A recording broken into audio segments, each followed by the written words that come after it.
You've probably seen those videos, right? Warehouses just packed with these sleek, futuristic robots zipping around. And you think, wow, that's it. That's the future.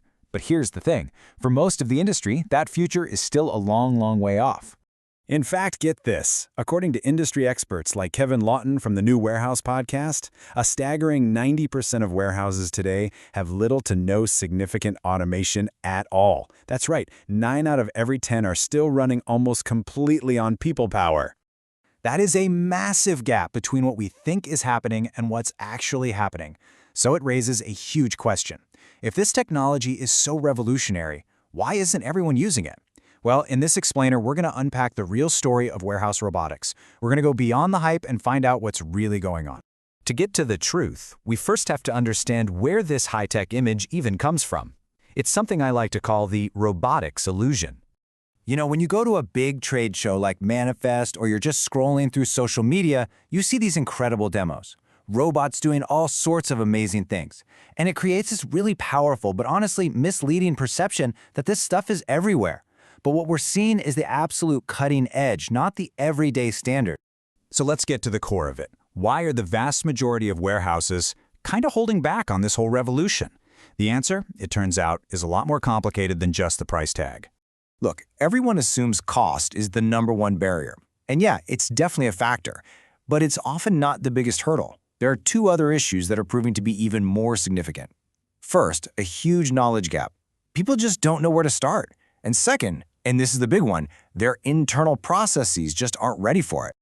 This quote from Kevin Lawton just hits the nail on the head. A robot is not a magic wand that will fix your workflow. If your system is messy and inefficient, bringing in a robot is just going to make that mess happen at super speed. You cannot automate your way out of a broken process. So if you can't just buy a robot and plug it in, what is the right way to start this journey? Well, the secret to success, it starts with homework, not with hardware. The path to getting this right isn't about buying the fanciest new tech.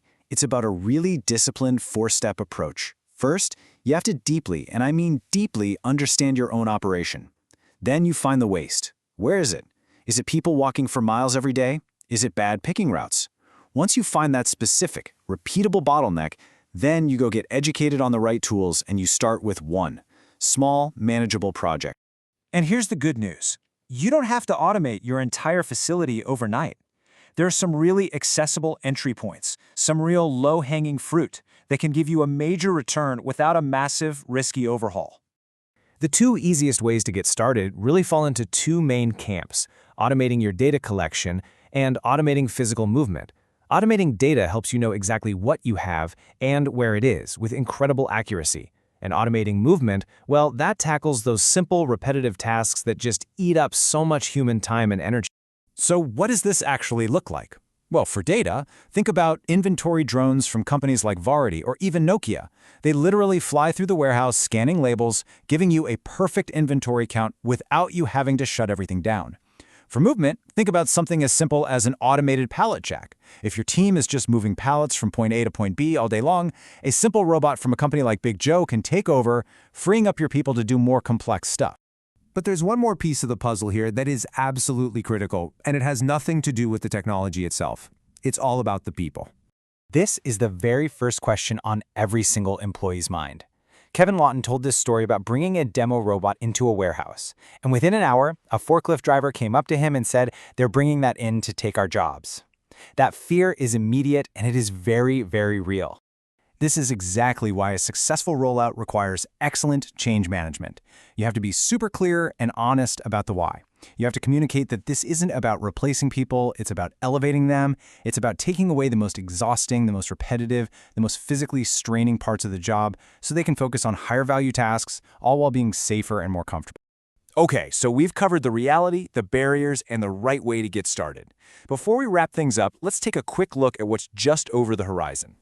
We're seeing some truly innovative ideas start to pop up. On the experimental end of things, you've got companies like Hummingbird Systems, who are developing these tethered drones that can actually pick items off shelves, not just count them. And then you have these highly practical, accessible solutions like Carter from Robust AI. It's a smart cart that can drive itself around or be pushed by a person, offering incredible flexibility for warehouses just getting started. And that really brings us to the final thought here. The whole goal of robotics isn't to replace humans, it's to eliminate bottlenecks. So as you think about the future, the key question to ask yourself is this: what's the real bottleneck that's holding you back? Is it a person doing a repetitive task? Is it an inefficient process? Or is it finally time to bring in a robot?